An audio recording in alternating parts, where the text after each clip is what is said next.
Okay, so today I'm going to talk about our projects, both part 1, 2, and a glimpse into part 3. So our project can be found in this folder. I've reorganized our page to look like this. So anything we're currently working on is going to be in the top folder. Anything we worked on in the past is going to be in the second folder. So for this, all of your project information is found here. Last week's is in the yellow folder, so we're going to start here. So the first things first is you're going to read our project info page. So our project info page goes over the 3 parts of our project, which is research, which was last week, our Padlet, which is this week, and our exhibit, which will be next week. You have a calendar here to guide how you're organizing your time, a rubric, and some FAQs to help you get started. So after you read this, you're going to find out who your project group is. That is in the 6th grade project list. So if you go to this document, it will tell you what group you've been assigned to research for this project.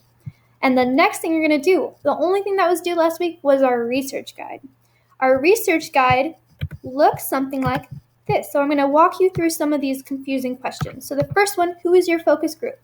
That is what group you're going to be doing your research on, which was in the 6th grade project list. What are some examples of recent history? That means anything that's happened in the last 20 years. So this isn't something that happened in the 1800s, it's something that happened in the 2000s, okay? So something modern day that shows that your group is still thriving and celebrating their cultures and protesting, resisting, whatever it is, something that gives us that information and makes that clear. Another question that I know can be confusing is this question. Based on your research, what is the essential question you feel your group is most related to?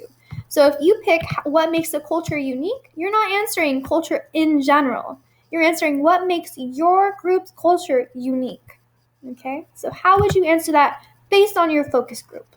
And that last question, how will you display your specific research? That's really like your big takeaway from all the research you've done. Maybe you're talking about artwork. Maybe you really want to show a story that you learned about. What's an example that you really want to talk about that maybe was not covered in the rest of the research guide? You find all the research links in this folder right here. So all of the links that you need are here for your specific group, all color-coded, handy dandy research link folder. So if you click on something and say this pops up with this sad little frowny face, that doesn't necessarily mean the link is broken. If you see this button right here, if you click there, it's going to open it in a new window. So if that happens, just click on that button first, and then if it's still not working, message me.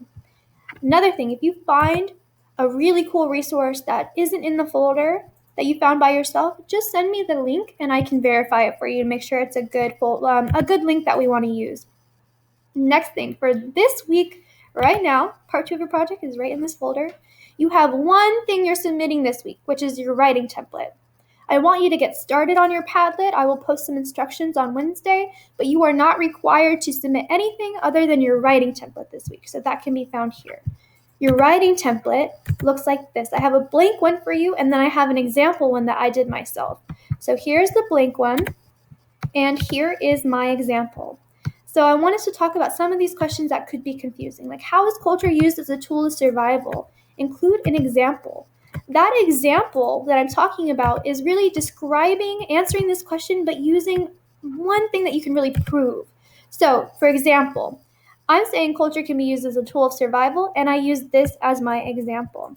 For example, their artwork often is the teaching tool. It can depict how to follow certain animal tracks and how to find water. So that is one concrete example that I found through my research that backs up my statement. Okay, so that is your example. Another thing that could be kind of confusing was this question. How does climate affect the people? That means your group's people. That doesn't mean people in general. Anything we're talking about here is related to your group specifically. So if you have any questions about any of these questions, send me a message and I can post answers. Maybe I can make an FAQ for everyone to all share our knowledge on this because it can be confusing.